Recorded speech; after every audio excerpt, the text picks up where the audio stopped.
어떤 특성을 부여한 어떤 키워드 있죠. 이런 거를 사실 개인적으로 선호하진 않습니다. 차라리 내 강점을 직관적으로 어필할 수 있는 키워드를 넣었으면 좋겠다는 개인적으로 피드백을 했었고요.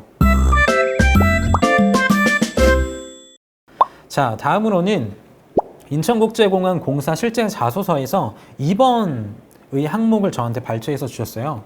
좀 읽어보면, 자, 우리 공사에 지원하는 분야 및 우리 공사 인재상과 관련하여 당신은 어떤 면에서 준비가 되어 있으며 최근 3년 이내에 해당 능력을 개발하기 위해 어떠한 노력을 기울였는지 구체적인 사례로 기술해 주시고 입사 후의 계획 및 포부에 대해서 기술해 주십시오 라고 되어 있는데요.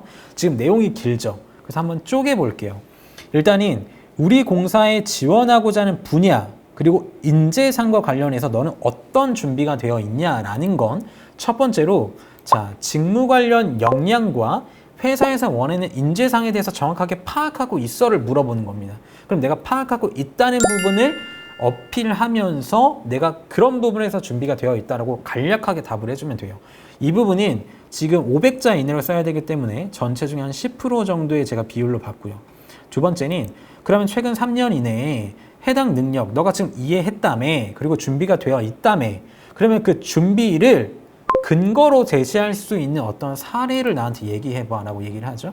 요거는 앞에서 내가 언급했던 거, 그러니까 준비가 되어 있다라고 대답한 거에 대한 구체적인 사례를 써주시면 되는데 한 70% 정도 할애를 해주시면 될 것 같고요. 그래? 준비가 되어 있다고 생각해? 거기에 대한 근거도 됐어? 그래, 그러면 그 역량을 가지고 입사 후에 너가 일을 어떻게 할 건지 나한테 얘기를 해줘봐가 입사 후의 계획 및 포부죠. 근데 여기에서 포부보다도 계획이라는 부분에서 조금 더 집중을 해주셨으면 좋겠어요. 이 계획. 그러니까 이게 무슨 말이냐면 제가 지원 동기는 그 회사에서 어떤 일을 하고 싶기 때문에 내가 지원을 하는 거라 그랬죠. 그러면 그 일을 내가 잘할 수 있는 역량이 있고 그 역량을 가지고 입사 후에 어떤 식으로 할 건지에 대한 계획이 궁금한 거예요. 왜? 그 계획대로 이 사람이 할 거야 안 할 거야를 판단하는 게 아니라 얘가 이 일을 회사에서 실제로 어느 단계로 또는 얘가 말한 대로 이런 전문가로 성장하기 위해 이러한 구체적인 계획을 가지고 있구나라는 거를 그냥 보기 위함이에요. 그러니까 열심히 하겠습니다가 아니에요. 그렇기 때문에 계획을 한 20% 정도의 분량으로 작성을 해주시면 될 것 같아요. 자, 답을 볼게요. 자, 첫 번째, 저는 제 적응력을 바탕으로 입사할 준비가 되어 있습니다 라고 먼저 답을 해줬어요. 조갈식으로 답변을 해줬는데 질문이 뭐였냐면 너 직무랑 우리 회사에서 원하는 인재상 알아? 그리고 준비가 되어 있어? 근데 알아에 대한 대답이 없어요. 내가 지원하고자 하는 항공사 마케팅과 내가 지원하고자 하는 그 공사의 인재상은 뭐고 필요한 역량은 뭔데 그 역량이 나한테 준비가 되어 있어? 라고 답을 해주셔야 되죠. 그래서 일단 질문에 대한 답이 지금 빠져 있고요. 그리고 적응력이라는 키워드가 과연 실제 이 직무 그리고 이 공사에서 원하는 인재상과 연결이 되는 키워드인지 확인을 해주셔야 되는데 제가 그냥 홈페이지만 검색해봐도 인재상에 하나도 없는 키워드예요. 그리고 적응력이라는 건 굉장히 모호한 키워드예요. 그래서 이런 거는 매력적인 키워드가 되지 않아요. 실제로 내가 항공사 마케팅을 분석해봤더니 주요 이슈가 뭐였고 그 안에서도 필요한 게 뭐였다가 분석이 되고 거기에서 필요한 역량이 뭐 이렇게 키워드를 뽑아내는 게 중요해요.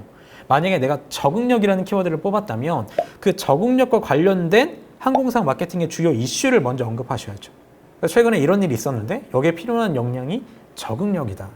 그리고 이 적응력은 회사에서 지금 말하고 있는 인재상의 어느 부분들과 연결이 된다라고 연결을 시키셔야죠. 그래서 납득을 시켜주셔야 됩니다. 자, 두 번째 보면 저는 이 능력을 개발하기 위해 다년간 다양한 곳에서 일을 했습니다 라고 말씀하시면서 막 활동하셨던 거에 대해서 어필을 하셨어요. 자, 여기에서 제가 빨간색으로 좀 결과 위주로만 표시를 해놨는데 먼저 기초적인 사무 능력을 개발하셨다고 했고 또 4년간 그 한국 마사회에서 민원을 응대하고 객장 내 질서 유지 및 보수 업무를 하셨고 이를 통해서 유연성과 순발력을 얻었대요. 그리고 트레이더스에서 외국인 손님들을 응대하면서 영어 회화 실력이 상승하고 뿌듯함을 얻었대요. 자, 이게 과연 항공사 마케팅에 진짜 필요한 주요 역량인지를 먼저 체크하셔야 되는데 제가 보기엔 솔직히 설득이 안 돼요.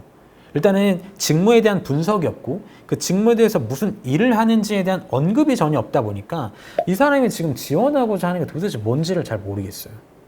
사무보조, 뭐 응대 다 중요하고 유연석, 순발력 다 좋지만 내가 지금 뽑고자 하는 직무의 역량을 가진 사람을 뽑고 싶은 거지 두루두루 뭐 여러 면에서 보면 괜찮은 사람을 뽑고자 하는 게 사실 아니에요. 그러다 보니까 직무에 대한 분석과 정확히 그 직무에서 요구하는 역량을 먼저 파악하고 거기에 대한 구체적인 사례를 언급하셔야 된다는 것을 말씀을 드리고 싶습니다. 그리고 뭐 보면 역시 그 과정에 대한 언급이 없습니다. 뭐 손님을 응대하면서 순발력을 얻었습니다. 어떻게 응대를 했고 어떤 어려움이 있었고 그때 너는 어떻게 대응했는데에 대한 사실 과정이 없으니까 제가 상상하기가 힘들어요. 요거는 제가 말씀드린 것처럼 이런 거예요. 저 잘할 수 있습니다. 저 잘해요. 저 인재예요. 저 너무 힘들어요. 죽을 것 같아요. 이런 거예요. 그럼 그 주장을 그래? 너 잘할 수 있구나 라고 믿어줘야 되는데 뭘 보고 믿냐고요, 제가. 어떤 상상할 수 있는 스토리를 마련해주면 제가 공감이 되는데 그게 없다는 거죠. 그래서 그러한 부분을 한번 체크를 해주셔야 되고, 특히 이런 경험을 기술해 주실 때 있잖아요. 이런 경험 주실 때는 그 연도, 근속, 연수, 포지션, 수행 업무 이런 것들은 좀 같이 기술을 해주셔서 이 사람이 얼마나 일했고 최근의 경험인지 좀 전의 경험인지 그리고 정확히 포지션이 뭐였고 그 포지션에 맞게 실제 이런 일들을 해봤구나. 그럼 기본적으로 이런 역량들은 이 사람이 가지고 있겠네 라고 이해될 수 있도록 써주셔야 된다는 것을 말씀드리고요. 글을 읽었을 때 기업과 직무에 대한 분석이 이루어지지 않았다는 느낌이 강하게 들었습니다. 그리고 마케팅에도 여러 종류가 있는데 항공 마케팅에 대한 이해도가 없는 느낌이었고 그 인재가 앞으로 무슨 일을 하길 기대하는지에 대한 내용이 없다 보니 그런 부분이 조금 아쉬워서 수정을 해야 된다고 말씀을 드렸습니다. 그리고 제가 아까 입사 후에 계획에 초점을 두는 게 좋다고 말씀을 드렸죠. 자, 이렇게 오늘은 인천국제공항공사 질문 2가지를 제가 이제 받고 거기에 대한 피드백을 좀 해드렸는데요. 사실 제 자소서가 쓰기가 굉장히 어려워요. 너무나 쉬운 질문인 것 같은데도 막상 내 스토리에 적용하려고 보면 어렵죠. 근데 내가 지금 자소서를 제대로 썼나를 테스트하는 가장 좋은 방법은 뭐냐면 나에 대한 배경 지식이 없는 사람한테 보내보세요. 그리고 내가 그리고 있는 그림과 이 사람이 그 글을 읽고 나서 그린 그림이 얼마나 일치하는지를 보시면 되고요. 그리고 글을 쓰실 때 이 사람이 읽을 때 이렇게 읽을 거예요. 인사 담당자가. 안녕하세요. 마케팅 업무를 슬슬 풀리게 만드는 사람 마술사 땡땡땡입니다. 저는 성인이 된 후부터 경마장, 학교, 마트 등 다양한 환경에서 일을 했습니다. 이런 식으로 속으로 막 빠르게 읽을 거란 말이에요. 그러면 읽었을 때 우리가 책에서도 내가 읽는데 문장이 뚝뚝 끊어지는 글이 있고 문장이 자연스럽게 연결되면서 어떤 스토리처럼 빡 그림이 잡히는 글들이 있거든요. 그러니까 내가 말하듯이 써주시는 게 좋아요. 무조건 뭐뭐입니다, 뭐뭐 했습니다 이렇게 해주실 필요 없고 단문으로 쓰되 뚝뚝 끊기지 않게 조심해라 이렇게 말씀을 드리고 싶은데 너무 장황하게 쓸 필요 없어요. 핵심만 단문으로 말씀하시면 되는데 연결 어미를 잘 써주시고 어투를 조금 바꿔서 구어체로 써라 이런 건 아니지만 뭐뭐 있습니다. 그런데 제가 이런 경험을 했는데요. 그때 이런 생각을 했습니다. 그분이 저한테 이런 말을 했죠. 거기서 저는 어떤 걸 느꼈습니다. 이런 식으로 뭔가 문맥이 좀 연결되게끔 이 사람이 나한테 말을 걸어주듯이 말을 하듯이 느껴지도록 글을 써주시면 될 것 같고, 자, 이렇게 조금 더 오늘도 너무 지난번에도 좀 길다 그래서 좀 짧게 하려고 노력을 했는데 좀 너무 빠르다면 피드백 주시면 좀 반영하도록 하겠습니다. 그래서 앞으로 제가 넷마블도 있고요, 신한은행 자소서도 있고 11번가도 있고 셀트리온도 있습니다. 저한테 계속 그 첨삭을 의뢰하시는 분들의 자소서를 이런 식으로 좀 컨텐츠로 만들어서 좀 유효한 정보를 공유해 드릴 수 있도록 하겠습니다. 기타 궁금한 거는 아래 댓글로 남겨주시면 제가 답을 해드리도록 하겠습니다.